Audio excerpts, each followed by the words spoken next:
Olá, está no ar o programa Direito e Globalização. Você pode nos assistir pelos canais 9 da NET e 186 da Vivo TV e também pelo site tvaberta.tv.br. Vou repetir, tvaberta.tv.br. Se você tiver dúvidas e sugestões, envie um e-mail para direitoglobalização@tvaberta.tv.br. No programa de hoje, vamos falar sobre maioridade penal, a redução, aquela que foi votada semana passada, pelo Congresso Nacional, sob a presidência do deputado Cunha, João Cunha, isso. E meus convidados são Nivaldo Bispo dos Santos, advogado, membro da Comissão de Direitos Humanos, Denise Awad, também membro da Comissão de Direitos Humanos, e Antônio Everton, coordenador da Comissão de Direitos Humanos. Lembrando a você de casa que estamos ao vivo, faça sua pergunta pelo telefone 3877-0078 ou pelo site www.tvaberta.tv.br.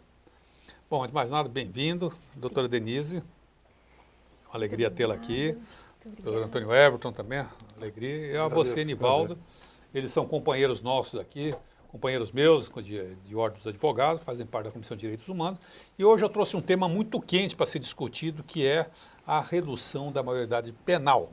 Essa redução foi proposta no Congresso Nacional sobre a alegação de ser a panaceia de todos os males.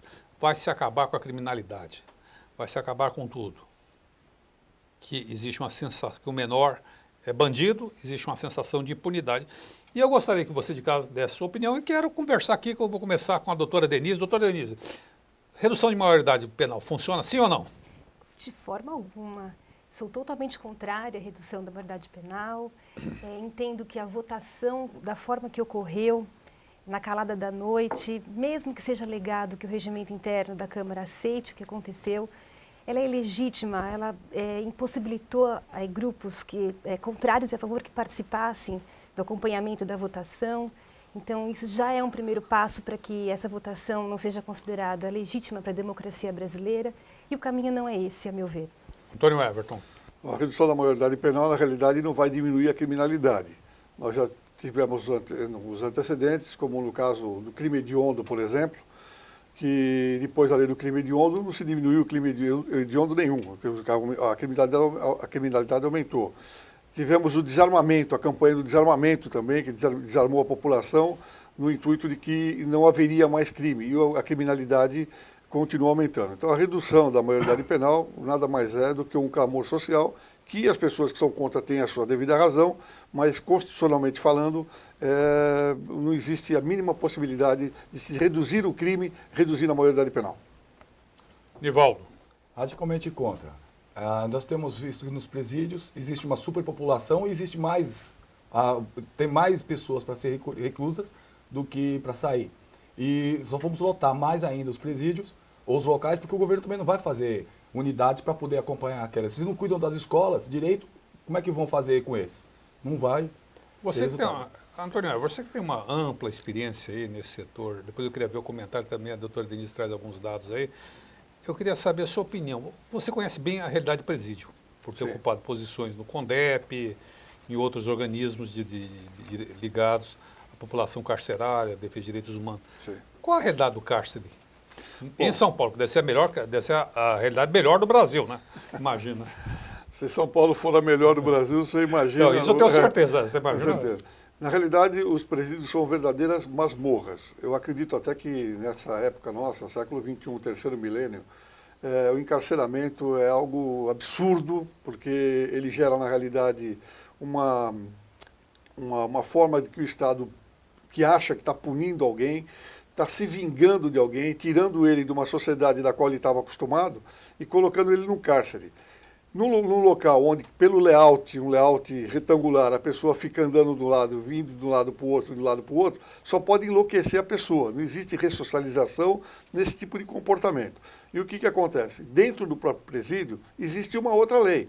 Quem é preso, vai lá para o sistema carcerário, acaba se submetendo a normas internas que acabam, de qualquer forma, não ressocializando e ainda revoltando essa pessoa. Então, é um absurdo você prender alguém que vai para ser ressocializado e volta para a sociedade de uma forma muito mais revoltada.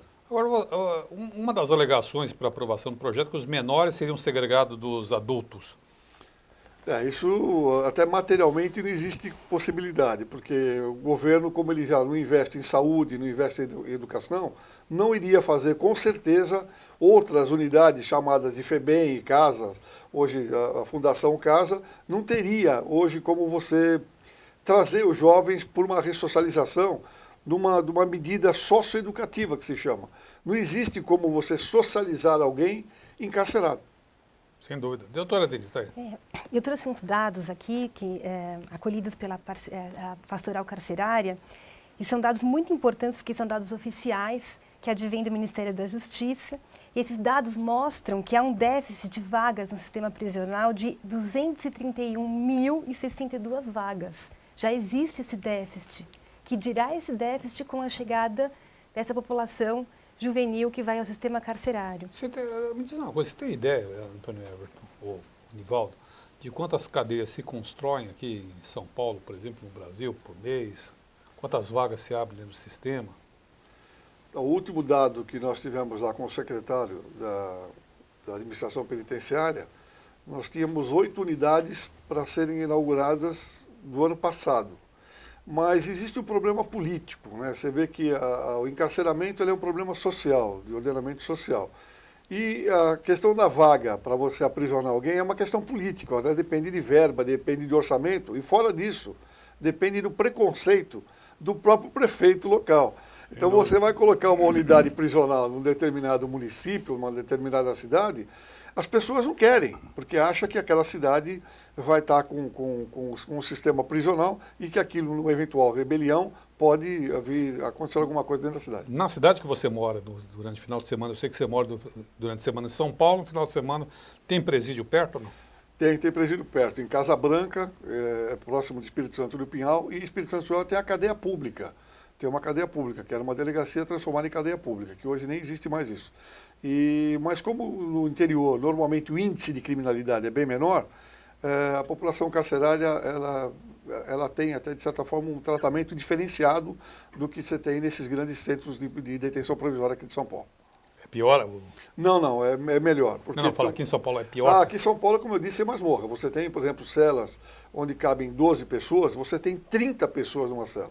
O espaço por metro quadrado não dá dignidade suficiente para que a pessoa possa sentar ou dormir dignamente. Eles dormem, como se fala, de estilo coxinha, um de um lado e do outro, e alguns em pé ou em algumas redes. Isso é tortura. Isso é uma tortura psicológica e física para quem está preso. E isso acaba, deve acabar criando no indivíduo uma revolta muito grande. Isso aí, eu não sou especialista nessa área de psicologia, não, mas eu tenho amigos... pessoal que vocês têm. Mas eu quero até deixar para você. Eu tenho amigos psicólogos e psiquiatras que percebem esse comportamento. O próprio temor da pessoa quando é encarcerada, dela ser assassinada pelo próprio parceiro de cela, gera um conflito psicológico tal que quando aquela pessoa sai do sistema carcerário, ela é tão traumatizada que ela não consegue assimilar causa e efeito. Ela sai com uma revolta tão grande do sistema que ela vai se lançar contra quem? Contra a sociedade que ela acha que se vingou dela naquele sistema.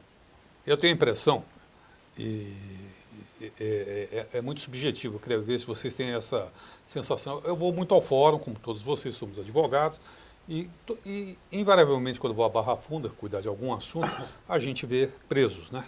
Pessoas que foram presas. Eles têm, até a cor da pele deles é parecida, não é isso? Eles têm um jeito de olhar, uma coisa. Você conhece a pessoa que está dentro do sistema penitenciário, eles têm um olhar frio, uma coisa assim, ou seja, vai desumanizando aquela pessoa. Não sei se você tem essa sensação. Sim, a gente já comentou isso várias vezes, mesmo com o próprio Tem um conselho, cheiro, roupa, tudo. Conselho da Comunidade, a gente tem se preocupado muito com isso, que o Conselho da Comunidade ele é uma extensão, ele é uma ajuda para a própria lei da execução penal junto ao juiz da execução. Então, toda vez que você vai numa cadeia, você vê, você tem falta de iluminação, você tem problema de umidade, você tem doenças hoje, como sarna, tuberculose dentro de cadeia, justamente por falta de higiene e estrutura do local onde a pessoa é aprisionada. Você já viu isso, Sivaldo? Já, diversas vezes nós já vimos isso. Tem um preso que está andando com outro e com aquelas máscaras de hospital, usando máscara de hospital. E pergunta se ele tem tuberculose e andando com os presos sadios. Nós já vimos isso algumas vezes. E sem contar baratas, rato, eles convivem com rato, ou seja, tem uma comunidade de rato que vive junto com os presos. Quer dizer, transmite sérias doenças para eles também, né?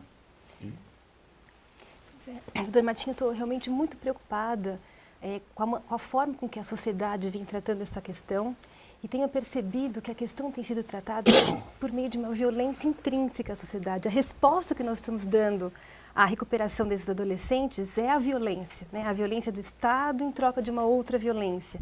Eu tenho certeza que se a população conhecesse a realidade prisional e a realidade, inclusive, da aplicação das medidas socioeducativas, a maior parte da população mudaria de ideia. Eu acho que o tema não está sendo debatido profundamente em sociedade para que possamos, de fato, chegar a uma decisão consensual, verdadeira em relação a essa questão. Agora, a senhora conhece o Estatuto da Criança e Adolescente, é professora, conhece bem esse tema. O Estatuto da Criança e Adolescente, ele tem sido aplicado conforme a letra da lei ou não? Porque aqui se houve muita crítica ao Estatuto, todo mundo fala mal, daqui a pouco vai aparecer alguém falando mal do Estatuto. Pergunta, ele é aplicado como se determina ou não? Além dele não ser aplicado, ele não é conhecido pela sociedade. Especialmente as medidas preventivas que devem nortear a formação da criança e do adolescente no Brasil. Então, nós estamos tratando a questão pela ponta, pelo final, pela violência. E nós precisamos tratar a questão pelo início, né? Proporcionando a esses jovens uma formação, dignidade humana, proporcionando a esses jovens uma saúde adequada. Eu tenho muita preocupação de que as pessoas visualizam a questão da maioridade penal pelo lado de que esses adolescentes serão retirados da sociedade como se fosse uma solução mágica. Então eu consigo aprisioná-los, eles estão retirados da sociedade e a sociedade está segura com isso. Ok, eu vou interromper por aqui e vou para o intervalo. Lembrando a você de casa que estamos ao vivo, faça sua pergunta pelo telefone 38770078 ou pelo site www.tvaberta.tv.br. Obrigado.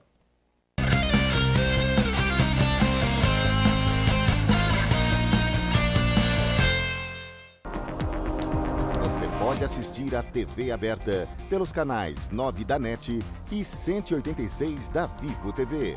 Saiba mais em www.tvaberta.tv.br. TV Aberta São Paulo, a emissora comunitária da maior cidade do Brasil. Este programa tem o apoio cultural da Editora Saraiva e com o apoio científico do Instituto Brasileiro de Ciências Criminais. O programa Direito e Globalização é uma iniciativa da Comissão de Direitos Humanos da Ordem dos Advogados de São Paulo. Venha fazer parte da família TV Aberta. Entre em contato conosco pelo telefone 3868-2802 e saiba como trazer o seu programa para ser exibido aqui na nossa programação através de uma associação sem fins lucrativos. Não perca essa oportunidade de estar com mais de 3 milhões de telespectadores.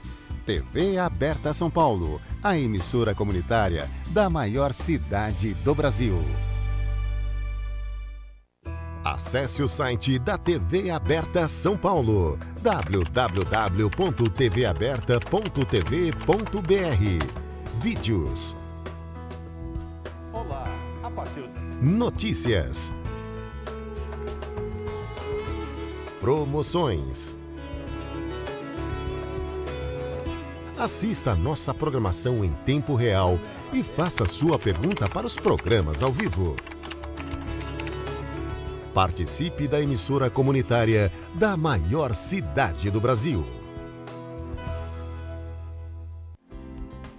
Acompanhe os programas ao vivo da TV Aberta São Paulo. Toda terça-feira às 19 horas, Direito e Globalização. Quarta-feira às 19 horas, Câmara Aberta Sindical.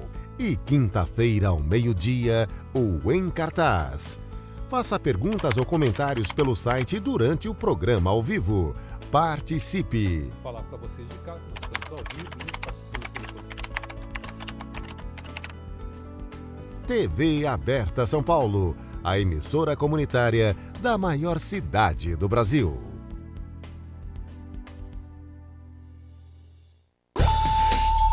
A TV Aberta também está no Facebook. Curta nossa fanpage e acompanhe as novidades da programação do canal comunitário da maior cidade do Brasil. Este programa tem o apoio da TV Interação, Associação Vida e Trabalho e da Ordem dos Advogados do Brasil, Seção São Paulo.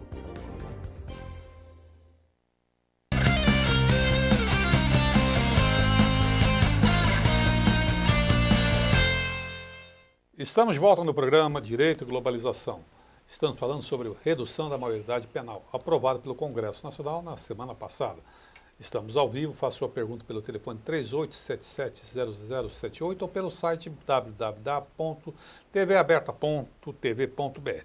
E durante o intervalo já chegou uma pergunta do Jaime Jardim Bonfilholi, bem-vindo, Jaime.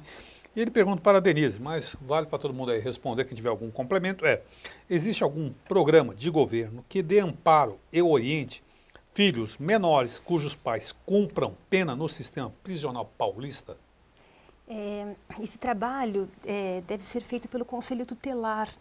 O Conselho Tutelar é a primeira porta de entrada para que as famílias possam se orientar, inclusive atender esses filhos e direcioná-los para caminhos corretos, para programas de assistência social que o governo possa vir a ter. Mas existe algum programa específico que vocês conhecem? Não. Também não conheço nenhum programa específico. Sei também pela entrada, a porta de entrada é o Conselho Tutelar. E a gente sabe que existem algumas ONGs que são ligadas à pastoral carcerária, algumas entidades privadas, instituições internacionais, que acabam também cuidando de filhos de pessoas encarceradas, às vezes no caso do pai e mãe. Mas normalmente o Conselho Tutelar encaminha para alguém mais próximo da família.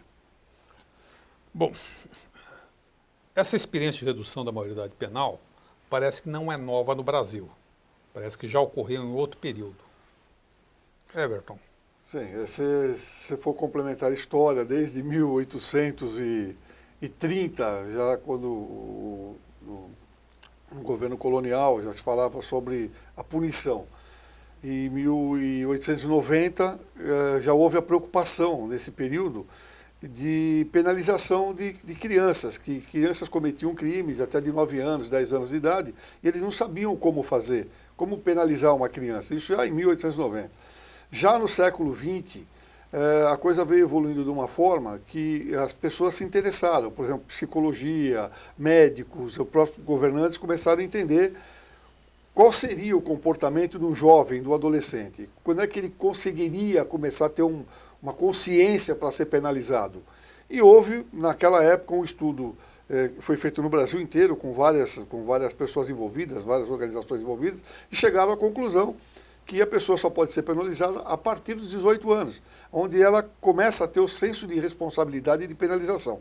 Fora disso, não. Por isso existe a medida socioeducativa, que as crianças não têm ainda, esses jovens adolescentes, eles não têm ainda a formação psicológica, biológica e química formada para poder ter consciência daquilo que eles estão fazendo. Só complementando o que o Dr. Everton tem colocado, a idade de 18 anos é a idade reconhecida pela Organização das Nações Unidas como a ideal para a questão, né, da aplicação da pena de âmbito criminal e, inclusive, adotada por vários países do mundo que se denominam democráticos. Então, essa é a idade que se compreende dentro dos tratados internacionais de direitos humanos como a idade mais ideal para a aplicação penal.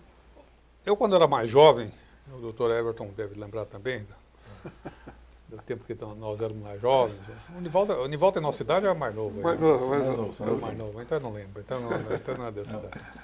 Mas existia uma organização liderada, nós estávamos na ditadura, existia em São Paulo, o Esquadrão da Morte, liderado pelo famigerado delegado Sérgio Paranhos Fleury, e no Rio de Janeiro pelo investigador de polícia, Mariel Mariscot, que era escuderia Lecoq, que eliminava o bandido, alegando assim que policiais ou pessoas abnegadas estavam fazendo um serviço de profilaxia social. Aí descobriu-se que todos aqueles delegados estavam envolvidos com corrupção, tráfico de drogas, enfim. Mas eu trago essa história dizendo o seguinte, o justiçamento de criminosos, esse tipo de direito penal já foi posto em prática no país e não funcionou nada. A sensação de segurança aumenta cada vez mais. E, ao ver de todos aqui, jogar um menor de 16, a gente já chegou à conclusão que não vão conseguir separar. Agora, jogar um menor de 16 anos numa cela com maiores de 18, o que vai ser disso? Doutora Anês, quer manifestar? Como eu estava dizendo, né, como a sociedade entende que essa é uma solução mágica, né, você visualiza o adolescente sendo retirado da sociedade, mas eu acredito que nós não estamos discutindo a fundo as consequências e a continuidade dessa decisão que a sociedade irá tomar quando reduzir a maioridade penal.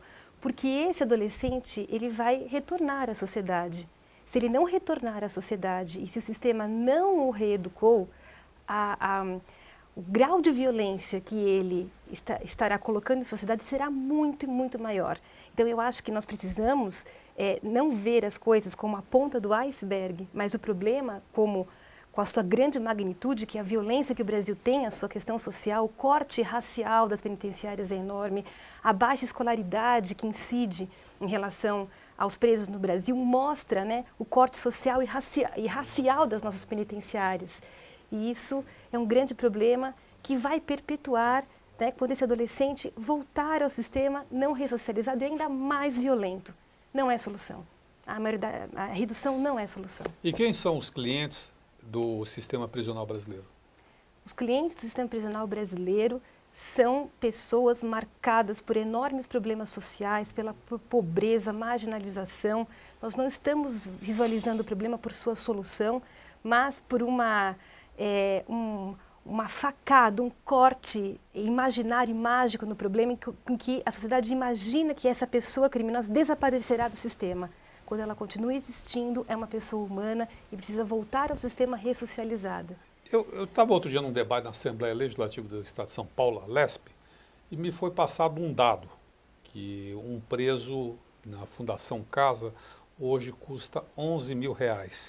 Isso foi passado para o pessoal da FUNAP, pessoal do Ministério Público, que liga criança e adolescente. E eu cheguei à conclusão que é mais barato a gente mandar um menor para Harvard do que para a Fundação Casa. A gente manda os meninos para estudar fora. Então, a questão que eu coloco aí para vocês é o seguinte: me parece, e talvez vocês possam responder ou não, que para ser bonzinho, assim, ser bem generoso, há um desperdício de verba pública no que diz a recuperação desse menor. Porque, com certeza absoluta, ao visitar uma unidade prisional de menores, ou uma fundação casa, você vai ver que ali não tem R$11 mil naquele menor. Ele tem uma sandália, uma roupinha, come mal, não tem professor, não tem ensino, não tem nada. O que te parece, Ever? Bom, nós já tivemos a oportunidade de fazer visita juntos da Fundação Casa. Eu fiz em várias unidades. Várias inúmeras que você já foi. Inúmeras que eu fiz, inclusive com rebelião. Consegui entrar com rebelião. Quando se coloca um número, esse número é um número aritmético, na realidade ele não é um número individual. O menor ele não custa R$11 mil. Isso é distribuído por todo o sistema, pelo número de funcionários, pelo imobilizado, por gasto de luz, gasto de telefone, água, refeição, etc. Então eles colocam tudo, aquela unidade, quanto que ela custa, por exemplo, você não sabe quanto se gasta de água da Sabesp, uma unidade da Fundação Você Casa. disse que o pessoal faz buraco no chão. Não só isso, como encanamentos antigos e vazamentos e tal. Gasta uma fortuna de luz e o próprio contingente de agentes que estão lá, os instrutores, professores e tal. Então, esse número, assim, a primeira ótica das pessoas é falar que, nossa vida, R$11 mil, manda para Harvard. Na realidade, ele deve custar individualmente, com certeza, mais de R$2 mil por mês por unidade da pessoa, do ser humano. Ainda vamos fazer, então, eu vou colocar a coisa de outra forma. Eu imaginava que seria isso mesmo, o seu raciocínio, mas vamos dizer o seguinte: que esses R$11 mil distribuídos individualmente dentro desse sistema de custeio todo, sim, não seria melhor você aplicar isso em escola, em educação? Porque o problema da violência e da criminalidade, ao meu ver, está baseado em duas coisas: renda, distribuição de renda, e educação. A possibilidade de você escapar da sua classe social e ascender socialmente. Então, Me parece que esse dinheiro é um dinheiro desperdiçado, no mínimo desperdiçado, se fosse utilizado de outra forma. Anivaldo. Esse dinheiro que se gasta, se fizesse escola, não teríamos esse problema que tem hoje. Então, não adianta colocar os menores junto com os presos, que eles vão ter mais lição, vão sair de lá pior, revoltados, porque não vai ter um futuro, eles não têm um futuro à vista. E não venham com essa que vão fazer locais próprios para eles, porque não vai ser feito. Se fizessem isso, fariam casas e cuidariam dos menores que estão abandonados. Se a gente passa na rua, vê diversas crianças. Mas se eu não ver um agente público, alguém do Estado, que vá lá e tente pelo menos conversar, tirar ele dali e ver o que pode ser feito por ele. Muito pelo contrário, todo mundo vira a cara. Agora, para colocar lá dentro e fazer um pacote pensando que vai diminuir, não vai diminuir nada. Porque esses vai entrar outros e outros e outros, que não resolve prisão. Olha, chegou uma pergunta aqui, que é uma típica pergunta que já me fizeram várias vezes. Eu já respondi essa pergunta de N vezes, mas vou fazer a vocês três, que é dirigida a vocês três. Talvez vocês também já tenham respondido isso. É o João, ele põe João de Butantã. Ou João, sei lá. Bem-vindo, João. E ele pergunta para os três convidados, se algum menor de idade matasse o seu pai, o que faria? Já ouviu essa pergunta também? Eu já ouvi não só matasse o pai, como matasse o próprio filho e várias pessoas. Estuprasse a mãe. Estuprasse a mãe e tal. Então eu pergunto, se fosse o maior de idade, João, você com todo respeito, eu acho que a indignação da população, ela tem uma razão. Hoje a mídia, ela consegue botar as pessoas contra, tanto que mais de 90% da população do Brasil é favorável à redução da maioridade penal, e nós estamos aqui brigando justamente contra isso. Então, na posição de antipáticos aqui, né? Porque isso não é nenhuma prepotência da nossa parte, mas primeiro que não vai se reduzir o crime, e segundo, a proporcionalidade de menores que são inimputáveis, ou aqueles que não são punidos até os 18 anos, elas representam, na realidade, na criminalidade, apenas 0,2% do índice da criminalidade. Então eu lhe pergunto, e os maiores que matam, que estupram, o que aconteceu? O crime hediondo resolveu alguma coisa? O desarmamento resolveu alguma coisa para a sociedade? Essa redução, lamentavelmente, é um momento de comoção social, que eu não tiro a razão das pessoas, mas existe uma forma de se colocar muita sociedade contra esses menores, que na realidade o que eles precisam mesmo é de educação. Agora eu só lembro mais uma coisa, o Estado também é responsável de certa forma, porque essas crianças que estão hoje na rua, essas crianças têm pai e têm mãe, às vezes só mãe, que o pai nem conhece. Então é importante também que a família acabe ajudando a sociedade nesse convívio com esses menores, para que eles não fiquem os delinquentes no futuro. Professora. Olá, João. Essa pergunta é uma pergunta muito importante, muito profunda. É óbvio que qualquer morte, qualquer crime violento, desde o estupro até o homicídio, ele é algo que nos causaria profundo luto, tristeza, terror. Agora, o Estado, que é racional e democrático, não pode responder a essa questão com mais violência. Até porque essa resposta é importante para que esse crime não aconteça mais com outras pessoas. E não é o encarceramento que vai impedir que esse crime aconteça com outras pessoas. Eu acho que vai agravar. Vai agravar. Então, se você sentir esse luto, acho que a sua intenção é que isso não aconteça nem com você, nem com ninguém. Nem agora, nem no futuro. Então, nós não podemos tratar essa questão com a violência. Violência gerará mais violência, mais mortes, mais luto. Olha, eu concordo com a professora, porque se você pega esse menor e colocar ele dentro de uma cadeia, junto com o maior, e se não tiver um preparo, ele vai sair de lá pior do que ele entrou. Ele matou que nem o João falou, matou meu pai ou minha mãe, eu não sei. Mas quando ele sair de lá, com certeza ele vai matar muito mais. E vai resolver tirar ele daqui e colocar para lá, não vai ter outros e outros. Então nós vamos encher a cadeia de menores. E não é a solução. Isso não vai resolver o problema. Eu acho que é um ponto aí também que a gente tem que abordar, e tem mais uma pergunta que acabou de chegar, mas eu gostaria, só para fechar esse núcleo dessa questão, é o seguinte: as pessoas não estão vendo a consequência da redução da maioridade penal. A consequência, além disso que foi dito, que algumas pessoas podem achar que nós estamos fazendo abstrações, eu não vou fazer abstração, vou fazer uma coisa concreta. A redução da maioridade penal, em primeiro momento, vai inundar os DETRANs de pedido de carta para dirigir. É lógico, reduzir a responsabilidade penal, eu posso ser penalizado, eu posso dirigir. Primeira coisa. Mas isso é uma coisa boa. Bom, nos Estados Unidos pode. Tá bom, que seja uma coisa boa. Mas também vai permitir que crianças de 16 anos entrem no bar e bebam, se alcoolizem. Então, todo isso hoje, uma campanha de esclarecimento da opinião pública contra o alcoolismo adolescente, isso vai para o brejo. Meninas poderão se prostituir na rua, sem que sejam recolhidas ao Conselho Tutelar, a Fundação Casa, enfim. Então, a prostituição, a partir dos 16 anos, vai poder ser exercida livremente por meninas e rapazes.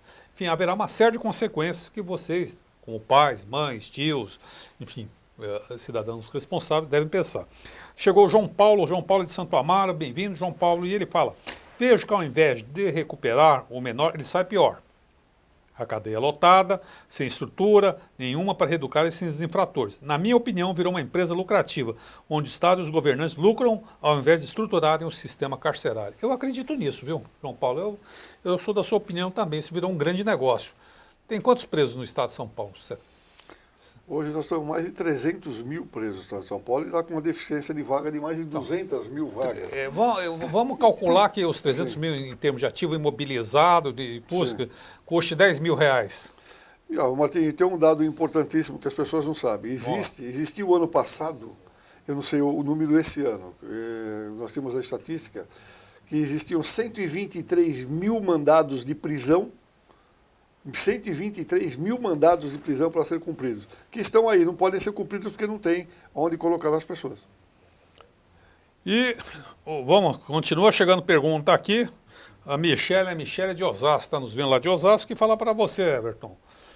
Everton, as próprias autoridades estaduais divulgam que cada interno da Fundação Casa, esse bem custa R$ 7.100 por mês. Essa fundação consegue recuperar menores infratores? Não, de forma nenhuma. A recuperação está na pessoa. Existem menores infratores que caem, como a gente fala, caiu a casa, de repente por alguma coisa que ele fez, mas se ele tiver entre 12 e 14 anos, ele não vai, apenas de 14 anos a 18 anos, ele pega uma medida restritiva, que chama de socioeducativa, no máximo de 3 anos de penalização. Alguns, por consciência própria, percebem que aquilo não era o lugar deles. E se recuperam, é muito pouco. Mas a maioria dos jovens são jovens delinquentes que cometeram crimes bárbaros, porque não pega a medida de internação, um furto qualquer, um furto qualificado não se pega. Pega latrocínio, homicídio, estupro, são crimes bárbaros. E que depois, quando eles têm 18 anos, na realidade, eles ficam livres disso e adquirem novamente a primariedade. Edson Esteves, do Tucuruvi. E ele ainda vai nessa linha. Se o sistema prisional está aquém da necessidade, bom, primeiro cumprimentar o Edson já. Tudo bem, Edson, seja bem-vindo. Eu volto com a pergunta. Se o sistema prisional está aquém da necessidade, como é essa estrutura no sistema da Fundação Casa? Alguém sabe? Olha, eu acho, doutor Everton, que o sistema da Fundação Casa melhorou muito, né? Se nós compararmos a antiga FEBEM agora. Ali era a barbárie, né? Então, eu acho que assim, a pena de internação teve assim, alguma melhora em termos de políticas públicas, né? E eu acho que o problema é mais embaixo. Eu acho que nós precisamos rever o sistema criminal brasileiro. Porque nós temos percebido que a visão retributiva da pena, ela não tem gerado resultados eficientes para a sociedade. Eu tenho outro dado aqui importante também no Ministério da Justiça, que mostra a variação da taxa do aprisionamento de 2008 a 2014, nos 4 países com maior população prisional do mundo. E qual é a conclusão? Estados Unidos reduziu a população em 8%, China em 9%, Rússia em 24% e o Brasil cresceu em 33%. Isso é muito grave. Um outro dado... Mas a população, algum desses países teve decréscimo de populacional, porque tem que levar em conta isso. Exatamente. Mas a porcentagem de aumento é muito grande, 33%, né? É uma defasagem... Aí eu tenho certeza, sem olhar essa estatística, esses 30 e tantos por cento deve-se em muito essa legislação de crime hediondo e em muito deve-se também a lei de tóxicos, de drogas, né? Sim. Você aperta o cerco, né, com a droga, prendendo mais gente com droga. A população prisional brasileira de 1990 a 2014 teve um aumento de 575%. Quanto tempo? De 1990 a 2014, houve um aumento de 575%. Então, nós percebemos que O sistema criminal retributivo, ele precisa ser repensado. O próprio direito penal precisa ser repensado. Na área da infância, né, nós temos, por exemplo, buscado alternativas como a justiça restributiva, a justiça restaurativa, que é um caminho muito interessante porque ressignifica a violência, coloca a vítima e o ofensor para trabalharem juntos as próprias consequências do ato e não apenas a culpabilidade do ato infracional. Então, eu penso muito nessa questão anterior, né? Do próprio sistema como um todo. Eu vou falar para vocês o que eu penso sobre isso. Eu não tenho a fórmula, quiser eu tenho a fórmula para a solução da criminalidade, mas eu acho que eu já apontei duas causas estruturantes da criminalidade, a questão da renda e a questão da educação. Mas uma terceira componente dessa dinâmica que eu acho, e é um assunto que está na pauta do dia, e não é de hoje que eu falo isso, é a corrupção, o aparelhamento do Estado brasileiro, e o mau uso de verba pública. Então você veja o seguinte, olha a perversidade do sistema. Hoje, um filho de uma pessoa pobre que quer estudar é obrigado, vai para a escola qual? Pública, onde ele finge que aprende, finge que ensinam. Aí tem um sistema de aprovação continuada, que ele fica lá sentado, se ele não fizer nada ele passa de ano, se ele fizer qualquer coisa também ele passa. E no final, se ele consegue passar toda essa pirâmide, todo esse gargalo, ele vai para a universidade. E qual universidade ele vai? Ele vai para a universidade privada, paga. O filho do rico estuda em boas escolas, no ensino fundamental, fala não sei quantas línguas, já fez intercâmbio, basta... E daí, quando ele vai para a escola pública e não paga, que é a escola mais cara, a universidade é mais cara que o ensino fundamental. Então isso perpetua, de certa forma, a miséria. E nós vemos tudo isso é fruto do quê? Do descompromisso dos governantes com a sua população. A má aplicação dos tributos, e a roubalheira que virou esse país. Então, é um escárnio essa roubalheira, é um escárnio. Um gerente da Petrobras, gerentinho, não era o gerentão, devolve para os cofres públicos 200 milhões de dólares, né, cara? 200. Onde que a gente está? Martim, você me permite uma parte, doutora aqui é livre, aqui é livre. Eu acho que esse deviam preso todo mundo, esses aí. Sobre o sistema prisional, eu acho o seguinte, realmente houve um crescimento, porque houve também um crescimento populacional, houve o crescimento da miséria, né? Não que a miséria justifique que alguém roube, que alguém mate, mas na realidade a coisa foi até meio proporcional. Mas já existe aí uma luz no fim do túnel, que são essas audiências de custódia. Sim. Porque nós temos hoje no país aquela Mas está funcionando em São Paulo? Funciona. Os juízes estão indo? Porque eles estavam se recusando aí, o pessoal do Ministério Público também estava querendo ir. Inclusive até hoje, questão de relaxamento de flagrante e liberdade provisória, em caso de primariedade, crime não hediondo em penas inferiores a 4 anos, até na somatória da pena, os juízes estão concedendo mais a liberdade provisória. Mas estão fazendo plantão de final de semana? Que Então, eu não fiz ainda, mas já fizeram duas audiências de custódia que os juízes estavam realmente de plantão e, no caso, parece que eram 9 ou 10 pessoas e 5 saíram e as outras foram conduzidas ao CDP. Então, o que acontece? É um princípio de que essa cultura do aprisionamento, ela hoje começa a pactuar o nosso direito constitucional de que ninguém pode ser preso antes do trânsito e julgado da sentença. Então, o que acontece? A presunção hoje tem que prevalecer a presunção da inocência. A pessoa está presa, existe um indício ou alguma dúvida, então solta, responde em liberdade. Hoje a cadeia ela está muito cheia de gente que, se você fosse fazer mesmo um mutirão, como nós já fizemos, com o Conselho Nacional de Justiça, naquela época, mais de 20% das pessoas encarceradas foram colocadas em liberdade. Você sabe que eu sou contra mutirão? Eu também. O senhor sabe por que eu sou contra mutirão? Porque eu já mostro a ineficiência da própria execução criminal. Eu sou contra mais por uma razão mais básica do que essa. Porque quando vai fazer mutirão, o advogado trabalha de graça. O juiz ganha hora extra e ganha bem. O juiz, o membro do Ministério Público, e nós sempre a advocacia tem que fazer o pro bono, né? É pro bono, esse é o nosso ministério. A gente que carrega tudo ainda vê o presidente da Câmara fazer um ataque vil, como foi feito hoje, a nossa. Uma coisinha. Os dados que tem, depois de crime hediondo, Lei Maria da Penha, lei disso, lei daquilo, não diminuiu, não diminuiu as pessoas que vão presas. Aumentou em 33%. Quer dizer, aumentando pena com uma série de coisas, nós tivemos um aumento. Ou quem achar que... Quem pensa que diminuindo a maioridade penal vai resolver o problema, está errado, porque vai ter, daqui mais uns anos, vamos estar sentados aqui discutindo a mesma coisa, que em vez de ser 16, nós vamos ter que pôr para 5 anos de idade.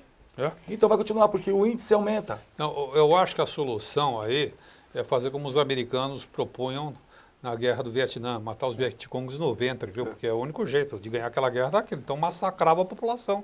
É fazer massacre. Só o extermínio dos pobres. Outra coisa. Mas, mais do que isso é propor o extermínio dos pobres. Se investisse esses 11 mil... Pobres, se investisse esses 11 mil reais em educação, eu estou falando em educação séria, não nessa. Aí nós sabemos que vai ser a longo prazo, sim, mas nós vamos ter solução para o problema.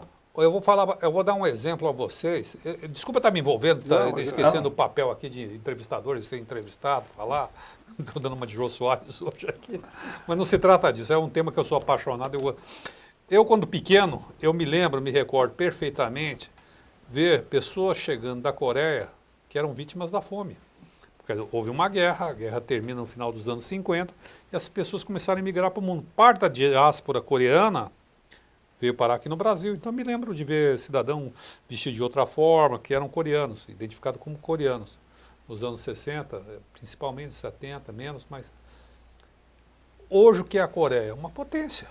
Foi um país que foi arrasado, a Coreia do Sul, e se reergueu através do quê? Da educação. Japão tomou 2 bombas atômicas. Acabou. E resolveu como? Demorou? Sim. Mas se investiu maciçamente em educação e hoje vê. Existe crime lá? Lógico que existe. Claro que mas existe. Não é a mesma coisa que aqui. Não, o crime sempre vai existir, não tem ilusão. Isso é inerente do ser humano.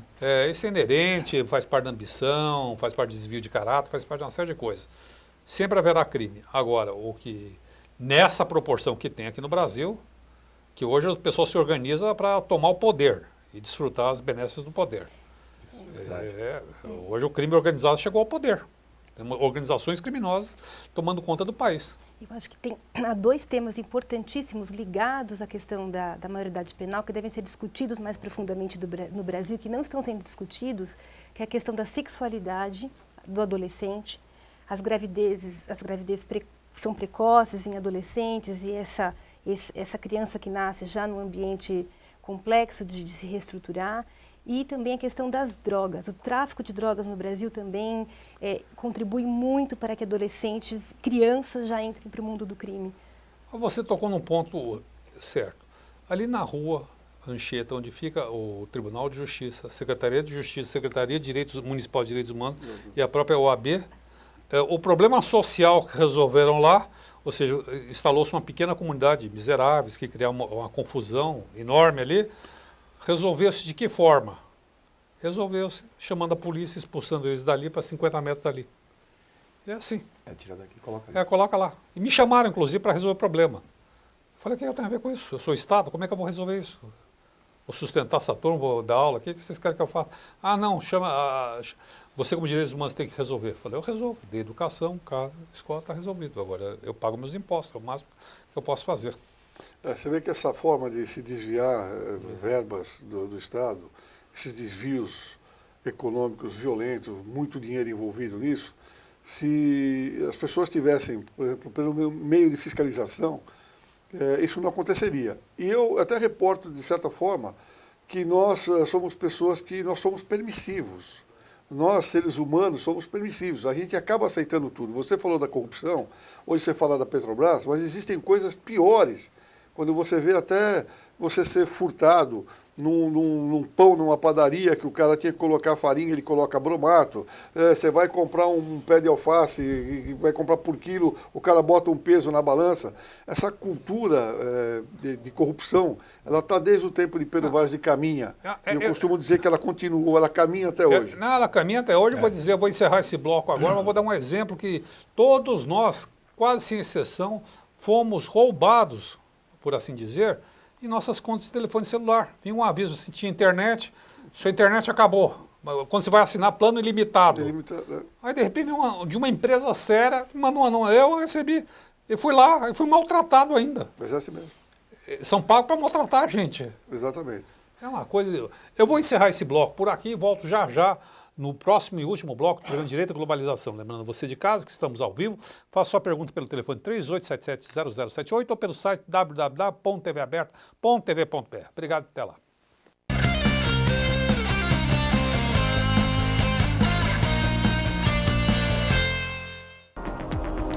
Você pode assistir a TV aberta pelos canais 9 da NET e 186 da Vivo TV. Saiba mais em www.tvaberta.tv.br. TV Aberta São Paulo, a emissora comunitária da maior cidade do Brasil. Este programa tem o apoio cultural da Editora Saraiva e com o apoio científico do Instituto Brasileiro de Ciências Criminais. O programa Direito e Globalização é uma iniciativa da Comissão de Direitos Humanos da Ordem dos Advogados de São Paulo. Venha fazer parte da família TV Aberta. Entre em contato conosco pelo telefone 3868-2802 e saiba como trazer o seu programa para ser exibido aqui na nossa programação através de uma associação sem fins lucrativos. Não perca essa oportunidade de estar com mais de 3 milhões de telespectadores. TV Aberta São Paulo, a emissora comunitária da maior cidade do Brasil. Acesse o site da TV Aberta São Paulo, www.tvaberta.tv.br. Vídeos. Olá, a partir de... Notícias. Promoções. Assista a nossa programação em tempo real e faça sua pergunta para os programas ao vivo. Participe da emissora comunitária da maior cidade do Brasil. Acompanhe os programas ao vivo da TV Aberta São Paulo. Toda terça-feira às 19 horas, Direito e Globalização. Quarta-feira às 19 horas, Câmara Aberta Sindical. E quinta-feira ao meio-dia, o Em Cartaz. Faça perguntas ou comentários pelo site durante o programa ao vivo. Participe! Vou falar para vocês de casa, nós estamos ao vivo e TV Aberta São Paulo, a emissora comunitária da maior cidade do Brasil.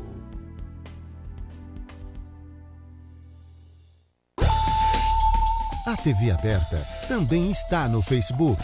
Curta nossa fanpage e acompanhe as novidades da programação do canal comunitário da maior cidade do Brasil. Este programa tem o apoio da TV Interação, Associação Vida e Trabalho e da Ordem dos Advogados do Brasil, Seção São Paulo.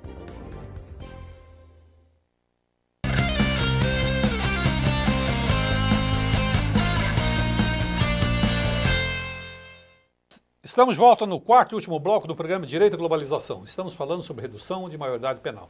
Lembrando a você de casa que estamos ao vivo, faça sua pergunta pelo telefone 38770078 ou pelo site www.tvaberta.tv.br. E chegou mais uma pergunta, a pergunta é da Olga, da Lapa, bem-vinda, Olga. E ela pergunta, eu acho que está perguntando, a senhora, a única representante aqui do sexo feminino, é a doutora Denise, ela pergunta, como nós moramos no planeta Terra, a senhora teria informação da estimativa de quantos ex-internos da FEBEM e a atual Fundação Casa cumprem pena hoje no sistema prisional paulista? Esses dados assim, oficiais realmente eu não tenho. Né? Eu acredito que do sistema da FEBEM para a Fundação Casa houve uma melhora, né? na questão do tratamento da questão. Né? E justamente esse argumento é para reforçar que a ótica punitiva, simplesmente punitiva do tratamento da questão não tem resolvido a questão. Né? E a maioridade penal, rebaixada essa maioridade, o problema vai piorar, a violência vai piorar e nós entraremos num verdadeiro colapso social no Brasil. Eu não tenho essa estatística, mas tenho certeza que tem muitos, vários. Agora eu tenho o Pedro de Santana, bem-vindo, Pedro, e o Pedro fala, Data Vênia, Mas será que a OAB e os advogados em geral vão deixar que o nobre deputado Eduardo Cunha fale o que está falando contra a OAB e não fazer nada, nem protestar? Pelo menos não. Eu já protestei aqui. Nós estamos protestando, ninguém aceitou isso. E a essa altura, como eu estou aqui dentro do estúdio, eu não sei, mas eu creio que já esteja sendo redigida notas oficiais de protesto, além dos protestos que o próprio presidente da OAB nacional e das OABs estaduais estão fazendo. Pedro, saiba uma coisa, deixa eu lhe informar que o deputado Eduardo Cunha é inimigo da advocacia. Ele fez campanha no Rio de Janeiro, publicando anúncios diários contra o exame de ordem. Então, ele foi eleito com base a isso. E ele deveria, o deputado, ele realmente é inimigo da advocacia, porque ele é inimigo do Estado Democrático de Direito. Porque os advogados são indispensáveis ao funcionamento da justiça. Fica aí meu protesto lavrado, e creio que todos nós aqui, não sei se há algo a crescer. Eu inclusive, me manifestei nas redes sociais, quando... Então já houve manifestação. Eu manifestei, eu não sou procurador da ordem, mas eu como advogado... Você é membro da ordem, né? Eu como membro da ordem e legalista que sou e dos direitos humanos também, acho que nós temos muitos colegas que deveriam entrar nessa frente e nos ajudar, porque nós estamos simplesmente defendendo a lei. Eu costumo até dizer que quem faz justiça não é o promotor, não é o juiz, é o advogado. É o advogado, Se né? não fôssemos nós, não haveria justiça nesse país, nem país do mundo. Então, absolutamente correto. E a única coisa também, não alongando muito, eu não quero ser romântico aqui nessa questão, nem poético, mas a gente percebe que houve essa mutação social, porque há tempos atrás, em poucos tempos atrás, a família se reunia, o pai e a mãe se reuniam no jantar com o filho, a poltrona do pai era virada de frente para a poltrona da mãe, os filhos chegavam para jantar, todo mundo conversava, às vezes vinha um vizinho, vinha um outro. Então, o que acontece? Você se socializava com a família e essa família ficava estruturada. Com o advento da tecnologia, que foi boa de um certo ponto, com todas essas implementações de globalização, então o que aconteceu? A família se desagregou. Ela se desagregando também, acabou acontecendo o quê? Vários segmentos sociais acabaram se dividindo. Ao invés de unirem a sociedade, como cota de negros, por exemplo, foram dividindo a sociedade e dividiram os seres humanos. Então nós passamos praticamente a ser inimigos uns dos outros, quando na realidade, antigamente, todo mundo era amigo, todo mundo era família, era fogueirinha de São João na rua, todo mundo se divertia. Hoje, na realidade, é uma disputa pessoal de quem pode mais e que chora menos.